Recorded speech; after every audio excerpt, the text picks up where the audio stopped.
Assalamualaikum warahmatullahi wabarakatuh. Kembali lagi bersama saya di channel Kamilah Alkansa. Isu klaim Malaysia terhadap budaya Indonesia sudah bukan menjadi hal yang tabu lagi. Gunung Padang Cianjur, Jawa Barat, situs yang penuh misteri dan legendaris yang diakui Malaysia sebagai sejarah peninggalan nenek moyang Malaysia. Candi Borobudur ialah salah satu pencapaian tinggi peradaban Melayu di zaman itu.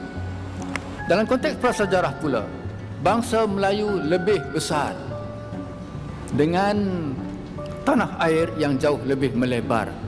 Penemuannya ialah sebuah piramid yang disebut sebagai Gunung Padang. Sebenarnya semua Melayu berasal-usul daripada semenanjung Tanah Melayu. Lepas itu disperse, bertebar ke tempat-tempat kepulauan di Nusantara. Sungguh sangat mengejutkan klaim Malaysia terhadap budaya dan sejarah Indonesia. Marilah kita saksikan video dari channel Makna Masa. Bagi sahabat Kamilah yang belum tahu channelnya, bisa kepoin dan subscribe channel Makna Masa. Yuk kita tonton videonya. Candi Borobudur sampai Gunung Padang disebut sebagai bagian dari peradaban Melayu dan pusat peradaban Melayu berada di Malaysia.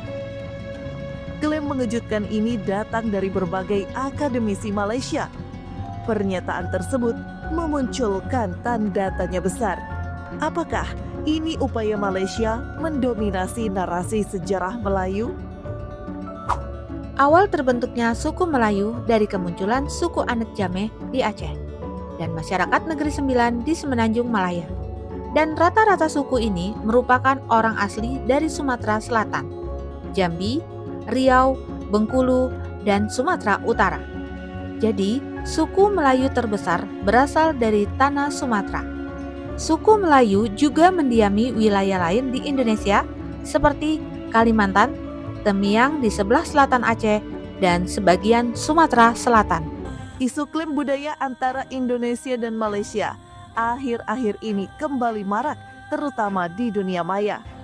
Netizen Indonesia dan Malaysia riuh setelah YouTuber terkenal dari Amerika Serikat, iShowSpeed, melakukan streaming di Malaysia pada akhir tahun 2024. Ketika itu, ada warga Malaysia yang memberikan baju batik sambil mengatakan kepada iShowSpeed bahwa batik berasal dari Malaysia. This is Malaysia traditional Malaysia Really? traditional wear batik. Batik? Yeah, you must wear it. You will know batik. Where is batik from? Batik originated in Indonesia. Berbicara soal budaya yang pernah diklaim Malaysia, antara lain batik, lagu, kesenian, alat musik, makanan. Mungkin karena adanya kemiripan budaya antara kedua negara. Secara geografis, bentang alam Indonesia dan Malaysia sama-sama terletak di pegunungan Mediterania dan memiliki bioma yang sama, yakni hutan hujan tropis. Namun, antara Indonesia dan Malaysia memiliki budaya yang berbeda. Nah, pengakuan Malaysia terhadap beberapa budaya dan kesenian Indonesia seringkali terjadi, dan ini bukan hanya sebagai isapan jempol semata atau berita hoaks.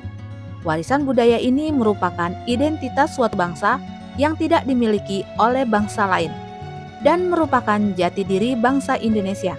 Maka dari itu, beberapa warisan budaya Indonesia sudah resmi diakui oleh UNESCO sebagai warisan budaya Indonesia yang tidak dimiliki atau tidak bisa diakui oleh negara lain, terutama Malaysia. Jika kita hitung, sangat banyak klaim yang dilakukan Malaysia atas warisan budaya Indonesia, mulai dari rendang, keris, reog, dan sebagainya. Namun yang tidak kalah bahayanya adalah klaim Malaysia atas sejarah Indonesia. Mengapa semua itu dapat terjadi? Kalau kita perhatikan, Malaysia terlambat membentuk sebagai sebuah identitas bangsa, sehingga terkesan baru mencari jati diri mengikuti Indonesia. Malaysia hanya bisa menasbihkan diri sebagai bangsa Melayu. Itu saja, Malaysia tidak bisa lepas dari bayang-bayang Indonesia. karena Melayu Semenanjung tidak akan kelihatan besar tanpa menyenggol apa yang sudah ada di wilayah Indonesia sekarang. Malaysia kesulitan mengklaim diri sebagai bangsa Melayu karena faktanya pusat peradaban Melayu bukan di Semenanjung, tetapi di Sumatera. Orang-orang yang sekarang disebutkan Melayu di sana adalah diaspora suku-suku yang ada di Nusantara. Suka atau tidak suka, 50% lebih orang Malaysia adalah keturunan Indonesia dan mereka membawa budaya itu ke sana. Sebagai contoh, terbentuknya Negeri Sembilan di Semenanjung Malaya tidak lepas dari peran perantau Minangkabau yang berniaga di wilayah tersebut dan menjadikan suatu pemukiman pada masa kejayaan Kesultanan Melaka. Kesultanan Melaka sendiri didirikan oleh para prameswara yang berasal dari Palembang. Kesultanan Malaka yang dibanggakan oleh banyak pihak di Malaysia sebenarnya memiliki hutang budi besar pada orang Jawa dan Aceh. Saat Malaka dikuasai oleh Portugis pada tahun 1511, Kesultanan Aceh dan Demak membantu kerajaan Malaka untuk lepas dari penjajahan Portugis. Semua suku di Indonesia dianggap Melayu. Semua budaya di Indonesia dianggap Melayu. Semua kerajaan dan sejarah di Indonesia dianggap Melayu. Sekali lagi, semua dianggap Melayu. Melayu, Melayu, dan Melayu. Ini semua terjadi mungkin karena Malaysia telah memiliki identitas diri seperti Indonesia, sehingga Malaysia selalu mengekor kebudayaan Indonesia dan tidak bisa lepas dari Indonesia.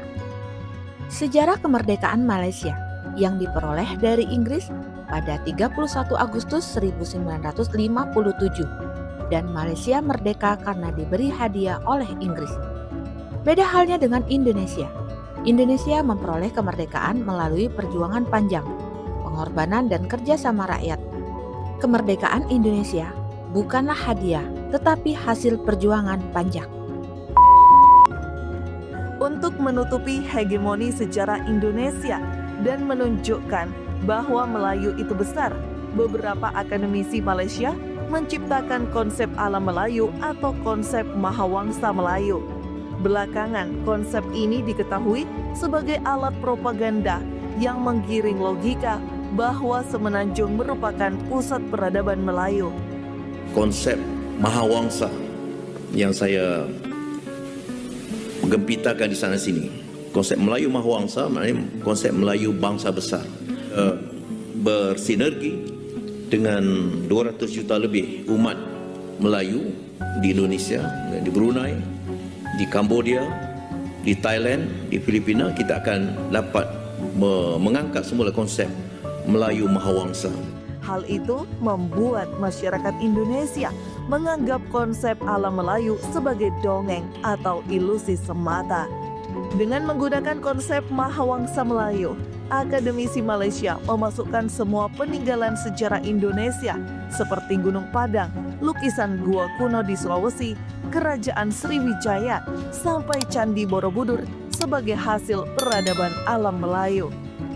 Saat Presiden Jokowi memilih Nusantara sebagai nama untuk ibu kota baru, netizen Malaysia merespon dengan nada protes. Itu terjadi karena pengertian Nusantara versi negeri jiran ternyata berbeda. Dalam Kamus Dewan Melayu Malaysia, istilah Nusantara bermakna Kepulauan Melayu. Dari segi cakupan wilayah, sebenarnya makna Nusantara antara Indonesia dan Malaysia tidak jauh berbeda.